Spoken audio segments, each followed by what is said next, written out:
అప్పుడు కాంగ్రెస్ ప్రభుత్వం, మధ్యన టీఆర్ఎస్ ప్రభుత్వం, తర్వాత మళ్ళీ కాంగ్రెస్ ప్రభుత్వం. వీళ్ళంతా కూడా ముందు నుండి మనము చట్టాన్ని కాపాడమనేమో మేము ఆందోళన చేస్తున్నాం.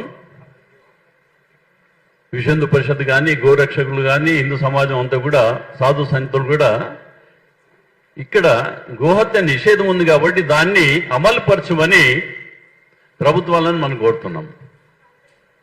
కానీ దానికి విరుద్ధంగా ఇక్కడున్న ప్రభుత్వాలు గో హత్య నిషేధాన్ని ఎవరైతే ఉల్లంఘిస్తుందో, గో చట్టాలను ఎవరైతే ఉల్లంఘిస్తుందో వాళ్ళకి స్వాగతం పలకడమే కాదు, వాళ్ళకి సంరక్షణ కూడా కల్పిస్తున్నారు. ఇది ఎక్కడి వరకు పోయిందంటే, మన గౌరవనీయ ముఖ్యమంత్రి గారు, మన హోంమంత్రి కూడా ఆయనే కాబట్టి ఆయన బహిరంగంగా మేమంటే ముస్లింలు, ముస్లింలు అంటే మేము అంటే, ఇంకా అక్కడ రక్షణ ఎక్కడుందండి మనకి? హిందూ సమాజము ఈరోజు తనను తాను కాపాడుకోవాలి, వాళ్ళే బయటికి రావాలి.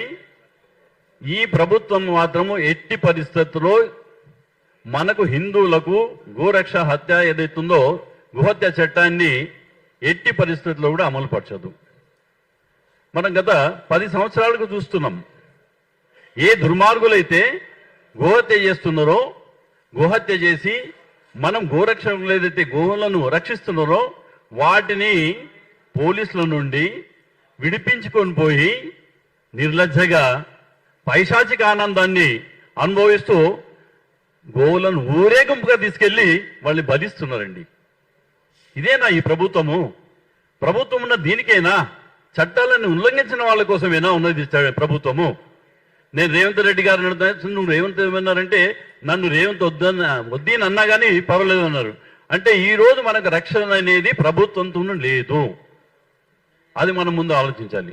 తర్వాత ఈ రోజు ఏదైతే చట్టాలను కాపాడాల్సిన వలన ఈ డీజీపీలు కానీ, కలెక్టర్లు కానీ వీళ్ళంతా కూడా మా గోరక్షకులని బైండ్ ఓవర్ చేయడము, ఎవరైతే విచ్చలవిడిగా చట్టానికి ఉల్లంఘిస్తూ మీరు పట్టిన గోవులను మిమ్మల్నే తంతూ, మిమ్మల్నే తిడుతూ, మీ నుండే వాళ్ళు గోవులను తీసుకొని పోయి ఊరేగింపుగా చేస్తున్న చూడండి, పైశాచికంగా వాళ్ళ మీద దుర్మార్గంగా రాక్షసులుగానే వివరిస్తున్నారు. కాబట్టి ఇది హిందూ సమాజం ఆలోచించాలి. హిందూ సమాజంలో యువకులంతా కూడా బయటకు వచ్చి, ఏ రోజైతే మనం భారతదేశంలో చూస్తున్నాము అనేక చోట్ల కూడా, బెంగాల్ కానీ, బీహార్ కానీ అన్ని చోట్ల హిందువులే బయటికి వస్తే ఇవి ఖచ్చితంగా రక్షింపబడతాయి. కానీ ఈ ప్రభుత్వాలతోని, ఈ ఒద్దీన్లతోని వాళ్ళు బాహటంగా చేస్తున్నారు. అక్కడ బీహార్లో కూడా చేసిండ్రు, బెంగాల్లో కూడా చేసిండ్రు. వాళ్ళ గత ఏమైంది? అదంతా ఎప్పుడైంది? హిందూ సమాజం సంఘటితమైతే, ఇక్కడ తెలంగాణలో, ఆంధ్రాలో కానీ, సౌత్ ఇండియాలో కానీ మనమంతా సంఘటితమై మనమంతా బయటికి వస్తే అవుతుంది. కానీ ఏదో ఒక గో ప్రేమికులు ఉన్నటువంటి విశ్వ హిందూ పరిషత్తు సంఘం వీళ్ళు చేస్తే కాదు. కాబట్టి యావత్ హిందూ సమాజం బయటికి రావాలి అని ఈరోజు సమాజాన్ని, మేము హిందూ సమాజాన్ని కోరడం ఏంటంటే, మనను, మన ధర్మాన్ని కాపాడుకోవాలంటే మీరు ఖచ్చితంగా భారతదేశంలో ఇతర రాష్ట్రాల్లో ఏ విధంగా హిందూ సమాజం బయటకు వచ్చిందో మనం బయటకు వచ్చి మనల్ని మనం రక్షించుకోవాలి. జై శ్రీరామ్.